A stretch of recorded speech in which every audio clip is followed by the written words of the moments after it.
What are we? What makes us what we are? And what we're going to be? I think it's that right there. It's grit.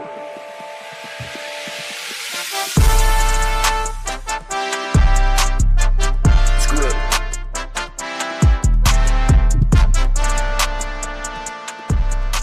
And we're back. How we feeling, fellas? Lions are 8-1, coming off a Sunday night football in Houston, Texas. Woo! Horns down, baby. I mean, we're all. Geez, I don't even know where to start with this one, guys. I sound like a broken record every week. Where do we start? But I had crazy flashbacks from being a Lions fan years ago, where this was the type of game that we would lose. And man, they pulled it out of the bag. They just put their heads down, just like we did earlier today. We had technical difficulties, and we just kept going, man. Battle through adversity. That's right. Exactly. Plax has been trying to get that mic going for the last hour and a half. Well, 4 weeks. Really the last 4 weeks, but 4 weeks, yeah. We gave up. We're gonna need that money back, Plax. We gotta upgrade the old podcasts here. So, all right, boys. So, before we get into it, just a quick word from our sponsor. This week's sponsor comes to you through Annual Painting. Are you in the Greater Grand Rapids area in the need of a painting contractor? We know it's getting cold. We know that we might not be doing any exterior paintings, but get your interior painting, wallpaper, light drywall finishing, all the above through Annual Painting. You can contact me, Caleb Annual, at yahoo.com, or my number. You know my number, 269-277-3173. Winter promotions are available at the moment. So if you are interested in that, you can give me a call or reach out to Annual Painting on Instagram or Facebook. And I'll come out there, give you a free estimate, and we'll get it done. Make it look beautiful for you. All right, there's our word from our sponsor. Let's get into it. Lions 8-1. Clay, what was your thoughts on last night's first half? Well, from snap one, I really thought we were definitely in trouble. It felt we're run the football and develop the pass, and we're just passing way too early, obviously, because we know how that first drive ended. But it just really felt like that first drive was going to be a dud from play one. If we felt flat on play number one. So instantly I'm like, oh, here we go, Tampa 2.0. We're going to be throwing the football about 50 times. So yeah, that was my initial fear of the game. Yep. Plax, same thing? Pretty much. I mean, we've been talking the last 7 weeks. We were kind of waiting on one. You know what I mean? Every week we can't even, like we sit here on the pod, we can't hardly find anything to even talk down about. It was a matter of time.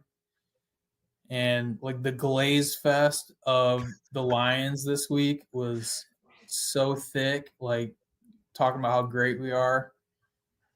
And yeah, I don't know if we came in too overconfident or what. I mean, Houston, they've kind of been struggling. They were terrible at the Jets last week. But they're still a playoff team and they can score points. And like they just came out playing like that Texans team we've seen the first few weeks. And it was just like we could not get ahead of ourselves. Everything just reminded me, and I'll get Adrian's thoughts here in a minute. Uh-oh. Hearing a little. There we go. Nope, I'm hearing a little backup. You guys hearing that at all or no? Yeah, I heard about a little bit. It's live television, baby. That's right. We're gonna have technical problems all day, but it's all good because it's the all grit.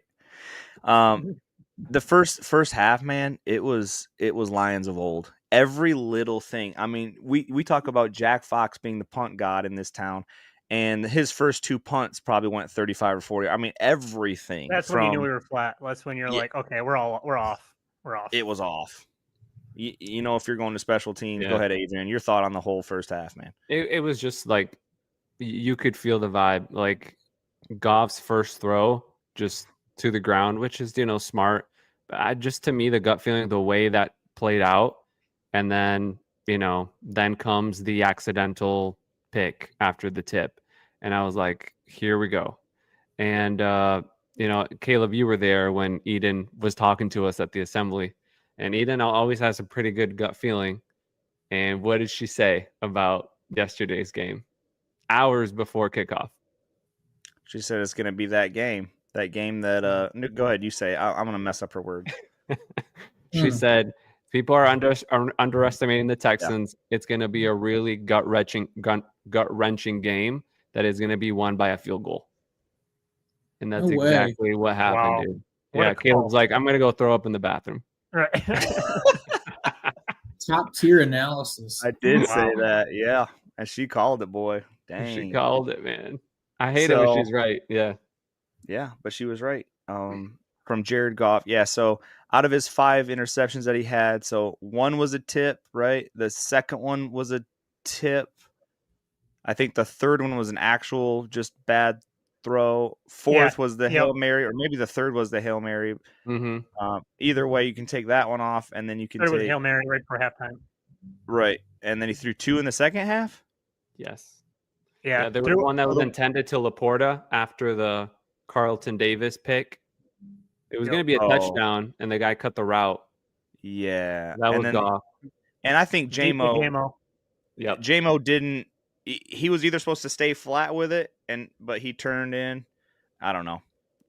It looked too like aggressive, he was though. In the second half, definitely those aggressive picks right there. Yep. Stupid. But we can take a couple picks off, so he maybe threw 3. No, probably only 2 of his fault. I mean, if 2 of them were tipped, one of them was the Hail Mary right before half, you could probably take 3 off. Yeah. Well, I mean, that one, it was like a sack fumble. It was a strip fumble, and it bounced off 2 guys and then got tipped straight up in the air. I mean, Helen Keller could say he should have got it off earlier, but I mean, that's just bad luck. As soon as that happened, it was like, yeah, this is how this is gonna go. Yep. So we go into halftime.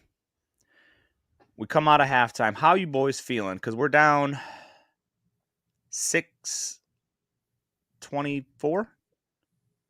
I thought this would be a very depressing podcast, is what I thought. Oh, you didn't have faith, bro. This is the BNL, not the SOL. So I literally thought, you know what? He's throwing interceptions left and right. I'll be honest with you guys. It was in the fourth quarter. Chas was mad, and I'm sitting there going, but they're still not out of it. I know how fast this team can score. All they got to do is do what they know how to do. Bro, but what was just like, it just took my sails away was the interceptions. Right after Davis. Like just when we make an awesome defensive play, 3 and out, or those 2 amazing interceptions, immediately afterward, Goff throws an interception. So I'm just like, don't even throw the ball anymore. Like I just felt like giving up. Like it would have been different if it was 3 and outs and we punt it. Then it's like, all right, keep trying, like keep going. But it was just demoralizing every time you just throw a pick. Every time we caught a break or had a huge stop by the defense. I know. We'll talk about later. It's just we weren't rewarding our defense. Our defense kept us in that game. Yeah, bro. This defense is ready, bro, for a Super Bowl. A what?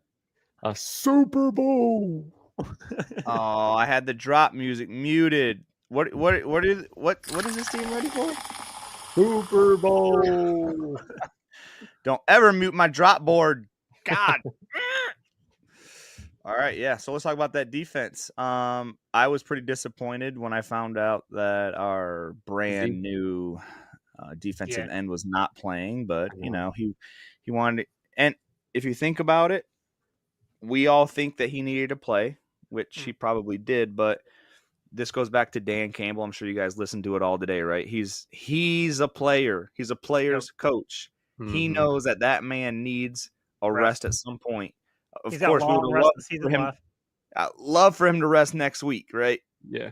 But he let him rest this week, and even after the game, Smith was sitting around talking with the crew, and he said, Dan, against me, I wanted to play, but Dan, for the better judgment, held me out today. So yeah, because then he would have played 18 games the whole season, like never rested. Yep.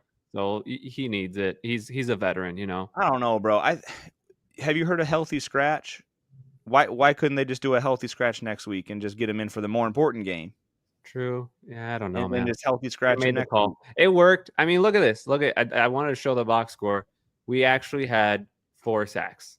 We had 4 sacks and 9 tackles for a loss, bro.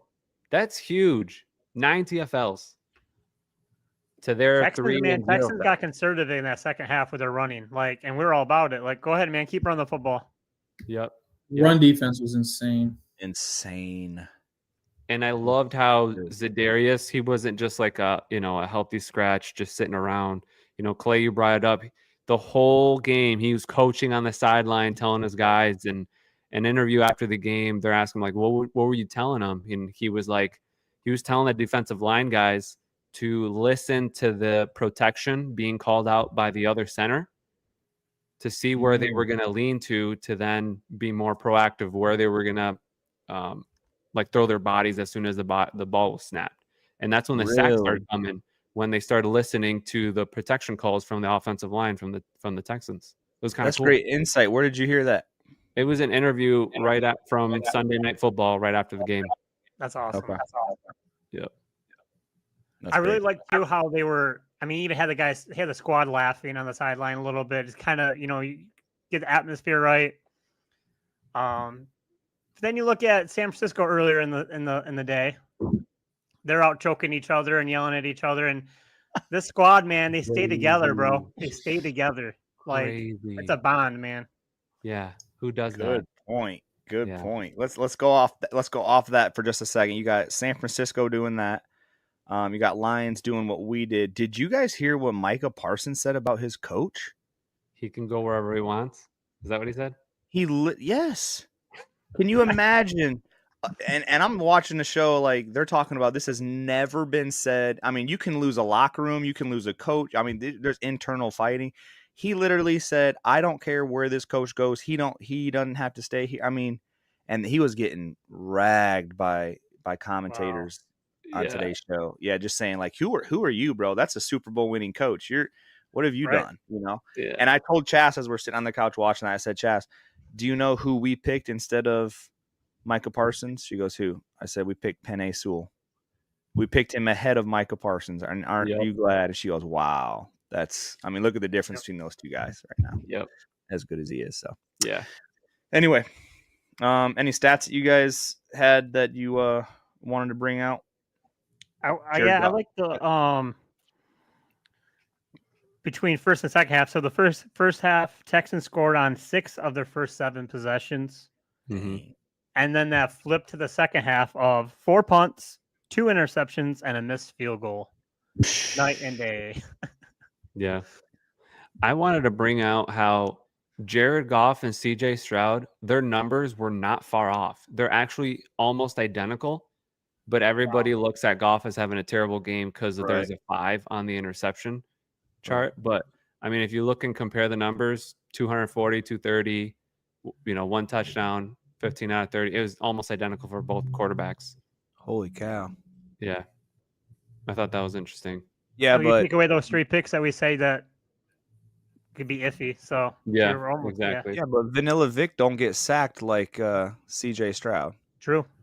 He escapes the pocket. I don't know, that dude can't run or something, but we got. Oh, and which he is did run for that crazy. 8-yard first down too. I think it was 8 yards, 6 or 8 yards. That first down that took 20 minutes for him to run. Mm-hmm. Vanilla Vic, baby. All right, so listen, man, we got a couple things we got to get into. Let's get into. You want to do a speak pipe first, Adrian, or you want to do Zach? Sure, we can do a speak bite question. This is coming in from Tevin Eubanks. He is a loyal listener of the All Grit podcast. Shout out, Tevin. We bumped into him this weekend. Shout out to Tevin. We'll have you as a guest on the podcast soon, but here is his question this week. Do you guys think that Dan Campbell should have ran one more play before that final field goal? So at the end of the game, we're draining the clock, and we had a couple seconds left, maybe 12 or something. No, we had like 30 seconds, right? He was running it down until he took the timeout, which then the refs messed that up. I don't know if you guys saw that. yeah. They botched that. Well, from what I saw, correct me if I'm wrong, the ref starts calling a timeout even though Dan Campbell didn't move his mouth, and they stopped it at 6 seconds. And Dan's like, no, I did not stop it at 6. That's what I saw. Did you guys see the same thing? Yeah. Because he's trying to get down to the magical number of 4. Right. Giving them no 0 time play clock. Yep. Right. So I think, I don't know. Maybe somebody messed up on that, but or maybe the screen looked different than what was on the field. So to answer Tevin's question, I have a funny answer for it. I personally believe that our kicker, Jake Bates, amazing game. I think he's better from 50 plus than he is from the 30 range. Like, this guy can kick from far, and those kicks, the 58-yarder, it was like towards the top of the crossbar. Yeah, like the guy had leg room for another 5-10 yards. And I think too, if you run one more play, you might not get the hash that he wanted. So you got the spot where he wanted it. He's comfortable there. You run one more play, you might lose 1 or 2 yards. Yeah. And then you lose your spot too. So he bombed that one from 58. I don't think they were too concerned about getting an extra 2 or 3 yards. They already had it. They had it made up in their mind. They're going to let it rip, and they're comfortable with where they're at. Yeah.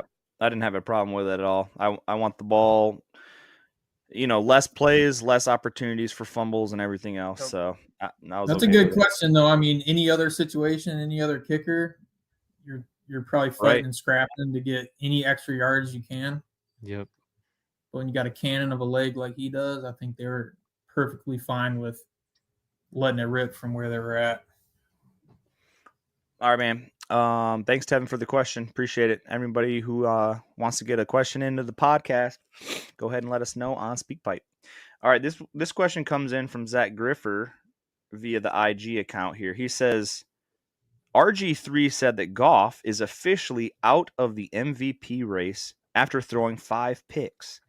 Is this an overreaction? And if not, does Goff have time to get back into the conversation? I think that's a great question coming from Zach.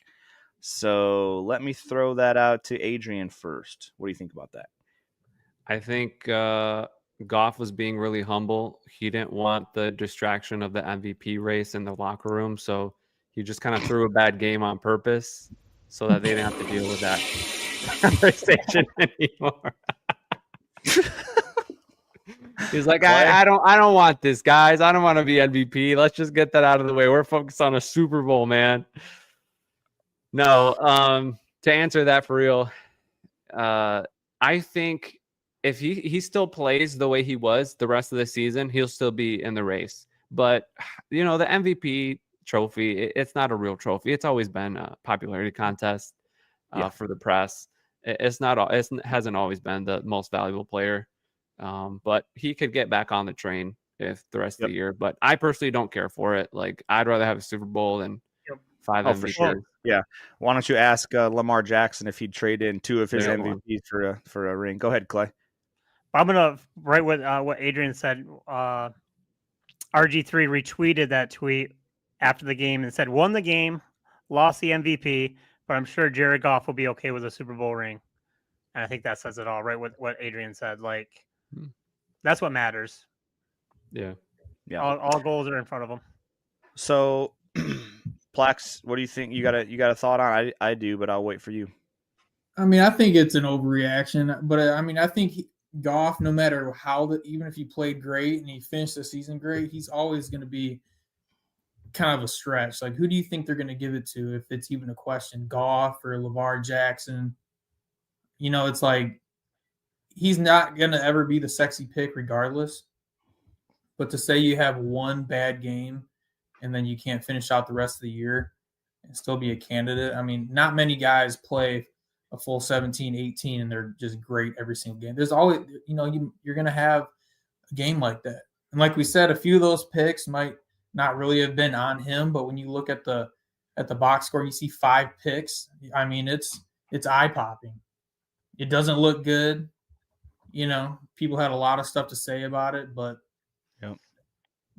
It is what it is. I think he can still finish the year. I mean, if he keeps going, what if he just keeps going 18 for 18, 22 for 25?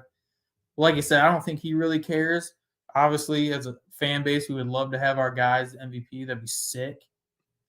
But it's an overreaction, just like, everybody sings praises for anybody, college, NFL, whatever, one bad game, then all of a sudden the team sucks or this or that. So I ain't really tripping on that. I absolutely agree. I think it is a overreaction.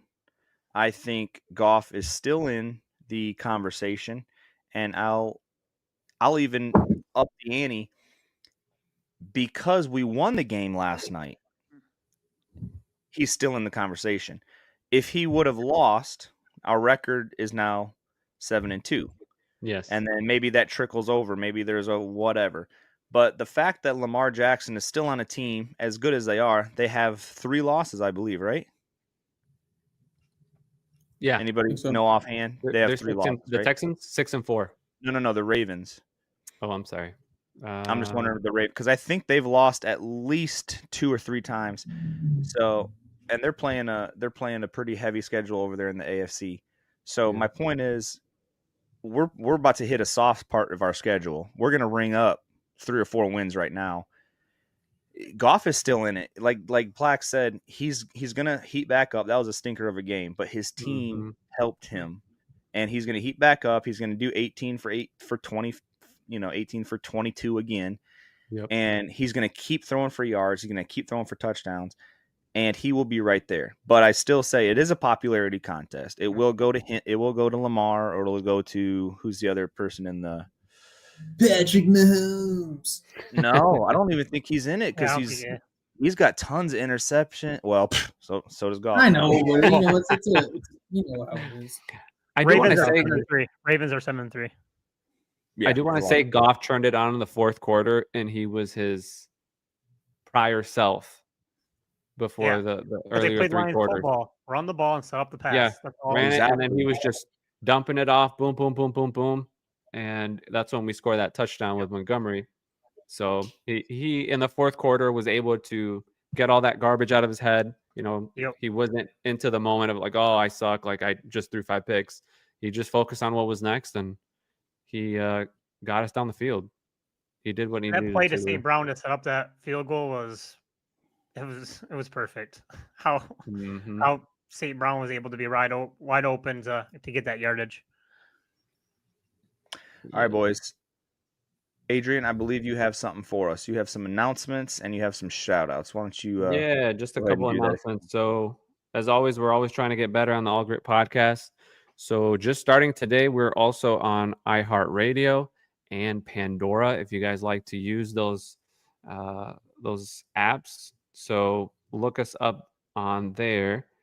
Also, a shout out to our listeners on the other side of the pond. We've got some new listeners from Stockholm, Sweden. How cool is that?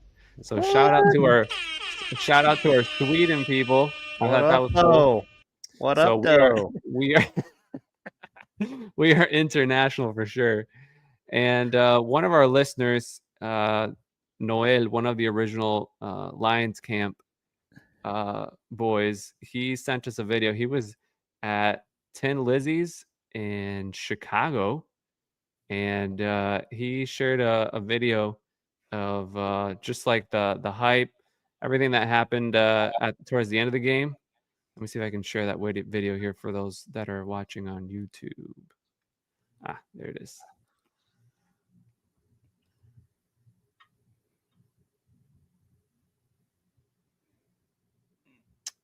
We got any sound on that or no? No sound. In Chicago. It's lit. That is in Chicago. Yeah, if you're watching on the podcast, there's a bar in Chicago that's getting overrun by Detroit Lions fans, and all you it's just you said it's a Lions bar in Chicago. Yeah, it's called Tin Lizzie's. Beautiful. So, pretty cool to see that. Basically, there is no excuse to not listen to the podcast because there's not a freaking platform out there that we're not on. We're nationwide, worldwide. Tap in. No excuse. Let's go. That's right, baby. All right, let's get into it. We got 5 minutes left. Who fumbled the game ball for you? Clay, who fumbled? There's a lot of different choices here. Goff with aggressive passes, man. Like, I think you could have had a 47 to 13 game if you don't turn the ball over like that. So, Goff. All right, let's go Adrian next. Who fumbled? Oh man, I would also say Goff. It's like he fumbled but then recovered. You know when he fumbles sometimes, but he gets his own fumble. It was kind of like that for the whole game because he fumbled when those first 2 picks weren't his fault. Where it was just like the batted down pass and then they catch it, but that got on his head where he wanted to be uber aggressive and just get back on the board super quick. That then he made some bad throws and bad decisions, which made it even worse. But I will give him props for picking himself up from that and recovering. But right on. I'll give it to him. What you got? Well, I'm impelled to get something off my chest. Who you been talking to online now, bro? No, when mistakes are made, shortcomings happen. You got to man up and you got to accept it. And if there wasn't video evidence of this, I would just deny it till I die. But I was basically asleep for the entire second half of the game. Oh Don't my bring God. it up. If you're watching live right now, Plax's wife, Amber, sent us a still shot here. Go ahead. Good. It's not playing. No. Just stop. Oh man, it froze. It keeps freezing. I was intermittent in the second half. There were some tacos. There were some Bud Heavies at halftime. So I was in and out. I've seen most of the important stuff. Missed the last second kick. I've reviewed the footage. Was it in? It was in. All right. But yeah, I fumbled. Second time in my life I've fallen asleep on an important game. There's the moment he woke up and saw the victory. If you're not watching on YouTube, you've got to go to timestamp 27 minutes 34 seconds, and in a state of confusion and shock and awe. Yeah, Amber's going crazy. Field goal. They just won. She's screaming her head off, and then he wakes up. He's like, "What?" It was a long day. I fumbled. I know exactly what happened. I will be watching the second half again in its entirety. All right. Things happen. You got to move on, and you got to press forward. And I'm going to put this one behind me, and look forward to next week. We appreciate that, man. We appreciate the honesty. I'm gonna go just briefly. Sorry, the echo is driving me nuts. I'm gonna go briefly with. I gave Terrion Arnold the game ball last week, and I'm gonna take that back and make him fumble. That dude could have cost us the 15-yarder at the very end. I mean, that was over the back. It was before. I don't know how the refs didn't throw it, especially because it's Terrion, but maybe Anzalone hit it a little bit before, so they didn't call it. I think that's what it was. But this is some deep stuff for Plax to look at when he's watching the game again. Brian Branch, 2 minutes and 30-something seconds left. They throw the ball left for like 6 or 7 yards. Brian Branch gets over there, and I'm like, why are you so late, Brian Branch? Like, you're nowhere. That's not like you. As soon as he pushes them out of bounds, they got the first down with 2 minutes left, and they're driving. I see Brian Branch on the sidelines throwing his hands down, and I'm like, whoa, why is he upset? That's not normal. He was mad at Terrion because if you look at it, they kind of split their receivers out, and Terrion was supposed to go with the wider man and supposed to stay with the slot guy. And that rookie messed up, and it's just those little plays that Branch already knows. Yeah. As a 2-year player or even as a ball hawk, that like just an all pro, just little stuff like that. Like, okay, if the dude's on the outside, you stick the outside, and I got the inside guy. Just several plays throughout the game was just like, and then he got another PI. Just, I hope he cleans it up, man. I hope the coaching is just like turn around because the dude is on him every time. Even the touchdown that was on Terrion Arnold. Terrion was right on him. All he had to do was turn around. His hand was literally in the guy's arm. So it's like, he gets the fumble for me. He needs to do better for being a, first pick in the draft. I think he's still great, man. I think year 2 next year, he's going to have a really nice jump where he'll be able to turn around on some of those throws and catch interceptions. I hope so. All right, real quick, I got to head out of here. Who received game ball for you, Clay? You're muted, bro. Let's go to Adrian. All right, game ball, I would say I'd give it to the entire defense. Aaron Glenn or the entire defense. They did amazing, bro. The whole second half. Hold on, I'm getting a little feedback. The whole second half, bro, they shut out the Texans. And this is CJ Stroud, the reigning offensive rookie of the year. Texans, reigning division champs. And they just put clamps on it, just put their head down, and play after play, one at a time, they did not let them score. It was awesome to see. And that's what gives me confidence that this team can go to the Super Bowl because that defensive performance for an entire half. Nice. Clay, now that you've unmuted yourself, who gets the game ball? I'm going to give it to Hogan and Fox for a perfect setup for Bates to hit that game-winning field goal. You're going deep with it. Nice. I love it. Plax, who you got? Yeah, Adrian, he kind of took my idea. Neil, he had a great game, stuffing it up the middle. But, like, you look at that, the defensive front, run defense, team effort. Mixon came in hot. He's been having a great year, kind of resurgence for his career.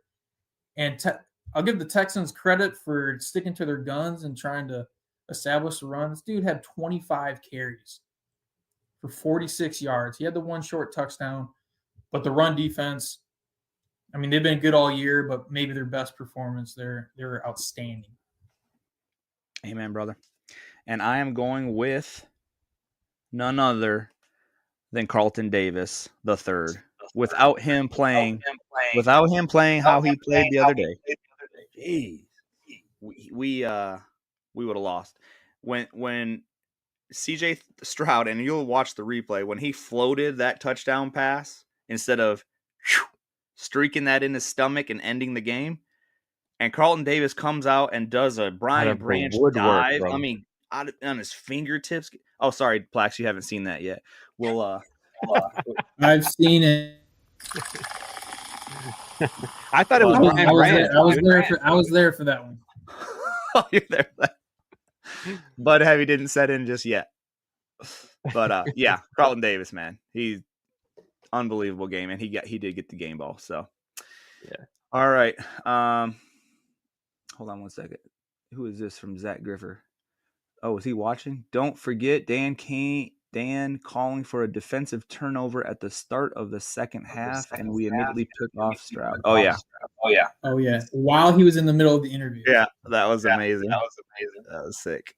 Thanks for listening in live, Zach. Appreciate that. All right. You know what? This is killing me. Adrian, take us out, man. I'm gonna mute up. All right. Well, thanks everyone. We'll have a couple guests hopefully this week leading into Jacksonville, and a couple guests for the Colts game. Man, Lions can keep this rolling. I think the streak is we're at 6 in a row, guys. 6 wins in a row, or 7? 7. 7 in a row. That's insane. Let's keep it going. Every Sunday is win day. Have a great week, y'all. What are we? What makes us what we are? And what we're going to be? I think it's that right there. It's grit.